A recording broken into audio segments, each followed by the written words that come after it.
Hello students, we'll be discussing and continuing with the third concept of admission of a partner, that chapter.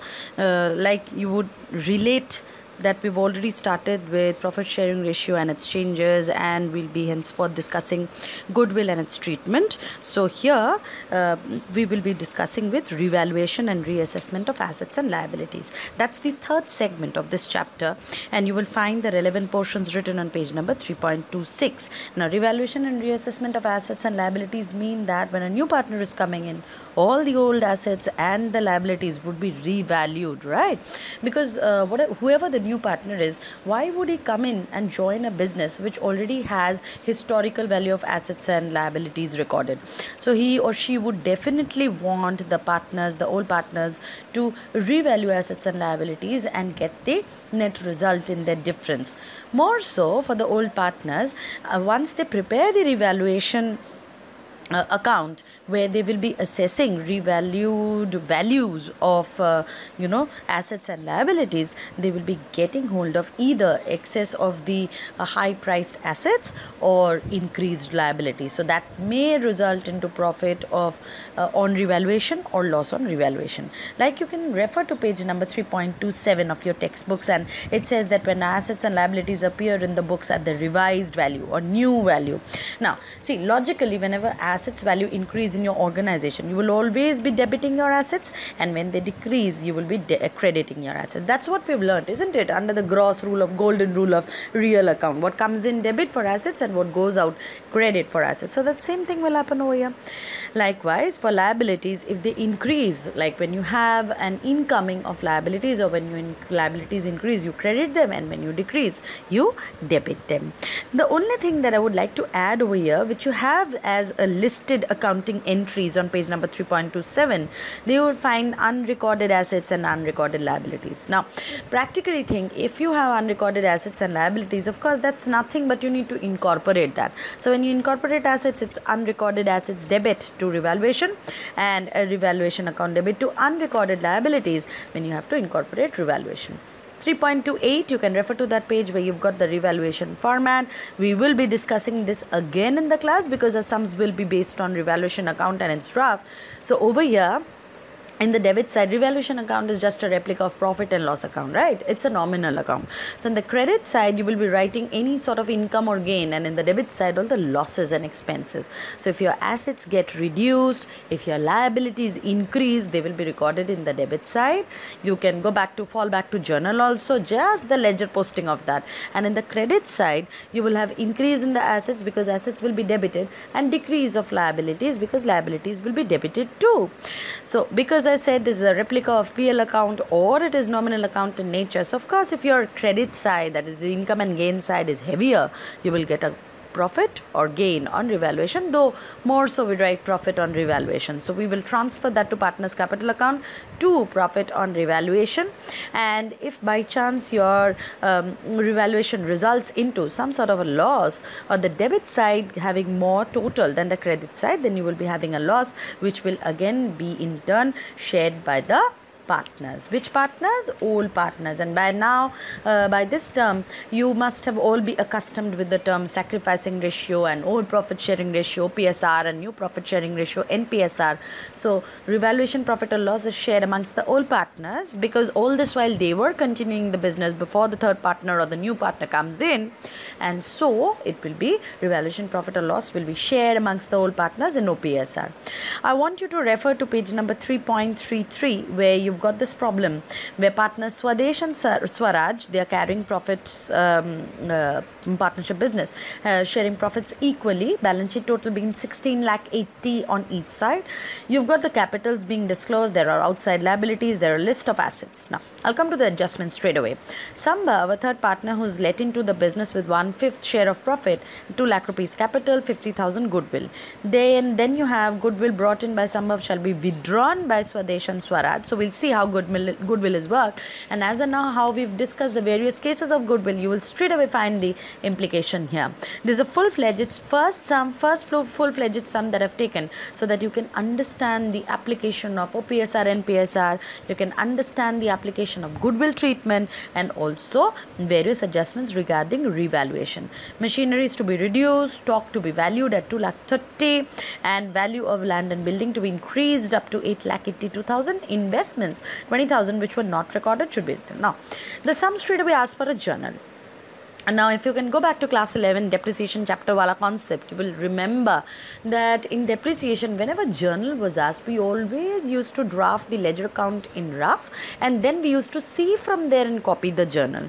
Over here also we'll be doing the same thing. So rather than falling back into the main part of the solution, turn to next page and come to working notes number 1, and there you'll see revaluation account. So out of all the formats that we've studied, the postings that we learned, you will find stock and land and building and investment been increased have been placed in the credit side. Provision has been written off. Machinery furniture reduces, so that has been posted in the debit side, resulting into a profit of 1,59,500 amongst all partners. Swadesh Swaraj to be shared in OPSR, which is done. Corresponding posting is done in capital account. We've done capital account sums earlier also. So with opening balance and revaluation profit transferred, what else do we need to show? You have to show that the third partner brings in capital. So by cash for the third partner, Sambhav's column 2 lakh. Premium for goodwill that's brought in by him is 50,000. Now sacrificing ratio is 1:1. So we'll be writing by premium for goodwill 25,000 each, and it has another part added to the adjustment, which says that they have withdrawn, the old partners have withdrawn, so 25,000 each withdrawn from the business. So when you contribute, it is bank account debit to capital. So when you withdraw, it will be just the opposite. It will be capital account debit to bank, right? So we will be taking up to cash or bank 25,000 each. So capital account is also closed, and finally we will draft the new balance sheet. So creditors bills payable outstanding expenses in their revalued figures, then debtors provision stock investment furniture land and building machinery, that would be there. There wasn't any goodwill in the old balance sheet, so there's no question of new goodwill also. Now we have three partners capital account balances, so those will be placed. The only thing to adjust is bank account. You have to understand, old bank balance resulted as shown in the figure was 2,70,000 in the sum. New partner brings in 2 lakh rupees more as capital and 50,000 as goodwill. But the problem with goodwill was that though he brought in 50,000 for goodwill, but that was withdrawn. So that does not affect any change into the bank balance of the organization. The only thing to be added with the bank balance is 2 lakhs with 2,70,000, so that's coming to 4,70,000. If you've drafted your sums correctly, then the balance sheet would tally at 20,39,500. And once you're through with this, then referring to your revaluation and capital, you can go back and draft the journal entries. Just go through it, and if there's any problem, we'll be taking up in the class, not to worry. And I'll move on to the next illustration 33, and this is on page number 3.35. This is treatment of hidden goodwill. Now the entire sum more so looks like the previous illustration as discussed. The only change being, if you can see that Prabhu, who's the third partner, will bring in 2 lakhs as capital and necessary amount for goodwill, whereas NPS are given is 5:3:2. So how do we calculate hidden goodwill? Now according to our discussion in the class that we've already done regarding hidden goodwill, straight away come to the calculations. They're shown in the working. See, the new partner contributes 2 lakh rupees for 2/10 of the share, like the ratio whatever is given is 5:3:2, so that is 2/10. So 2 lakh rupees contributed for 2/10. So what is the total capital of the firm? We will divide it with 2/10. So 2 lakh divided by 2/10. The answer will be 10 lakhs. Now, total capital and reserves of the firm that has been shown in the balance sheet. There are no reserves, but the capital and the loss on revaluation as adjusted, as you can see in the working note, you will find that it comes to 6,43,000. Therefore, see, both the sides of the equation has to tally. So 10 lakhs is the total capital, 6,43,000 is the adjusted figure. So where did the missing figure of 3,57,000 go? It's nothing else but hidden goodwill. So we found out the total goodwill. Now the third partner comes in for 2/10 or 1/5 of the share. So if total goodwill is 3,57,000, 57,000. What is his contribution? 1 by 5 of 3,57,000. That is 71,400. Right, and that would be divided amongst the old partners in sacrificing ratio, which is again shown in the working note. And by this time I think everybody is well versed with how to calculate the sacrificing ratio. So we've got that as 1:1. So 35,700 for premium for goodwill for each of the old partners. And once you do the posting for there, you calculate the revaluation account, find the loss, transfer that, prepare the bank account with the opening balances, do the relevant posting for the third partner, bringing in the amount of goodwill and the capital that he's being bringing in, and the corresponding effect being shown in the partner's capital account. I think you can tally your balance sheet to be 9,64,400.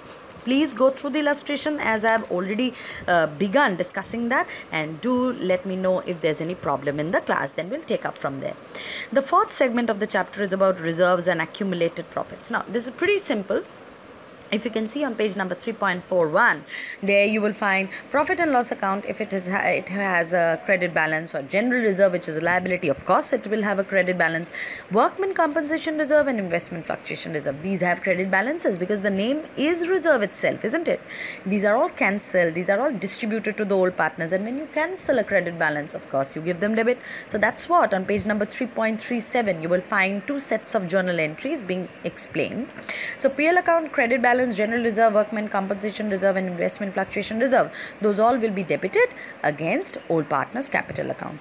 And by chance you've got a deferred revenue expenditure or a fictitious asset like advertisement suspense account, which generally has a debit balance, or a PL account debit balance, that would be nullified by passing a credit entry for that. So old partners will be debited against PL credit balance or against any deferred revenue. So you can go through those journal entries, and then I want you to closely read through page number 3.38, where accounting treatment of workmen's compensation, followed by illustration number 35, then investment fluctuation reserve on page number 3.40, followed by illustration 38, very closely, so that I can take up further detail in the class, right? And after that, like for workman compensation reserve, I can tell you that it means that workmen can actually put a claim against the company so that your current year profit does not get affected. So we create a reserve. Say suppose in reserve you've got 5 lakh rupees and the claim is 3 lakhs. So after deducting that claim of 3 lakhs from 5 lakh, 2 lakhs is remaining. So 2 lakh will be the undistributed profit, which will be shared amongst the old partners, right? Same thing happens with investment fluctuation reserve. Investment fluctuation reserve. That means, see, when we are investing on a particular day, it can happen, no, that 6 months later or 1 year later, the value of the investment fluctuates. Now, if it increases, then it's fine for the business, no problem, because you are on a profiteering side. But if the value of the investment falls down, then you will be suffering a loss. So because of the fluctuation, the loss that you suffer, that should not be hitting your current year profit. And that's the reason why you maintain investment fluctuation reserve. Listen to my example very carefully. Suppose today you book an investment valued 5 lakhs. Okay, 2 years later the investment is valued at 4 lakhs. So there is an undervaluation of the investment. You are suffering a loss by 1 lakh rupees. Supposedly in these 2 years you fix up a reserve for investment fluctuation reserve for 3 lakh rupees. Now your reserve already has accumulated wealth of 3 lakh rupees. 2 years later, you face a loss of 1 lakh rupees on this investment. So because you've already accumulated fund, to cope with that fluctuation, 3 lakh rupees against this 1 lakh rupees on investment will be adjusted, and 2 lakh rupees will still be there in the reserve, and that can be shared by the old partners, right? I think I've given an overall, view of workman compensation and investment fluctuation reserve. We'll be taking up in detail in class, not to worry, and then further on proceed with the chapter in the last segment, right? Thank you everyone.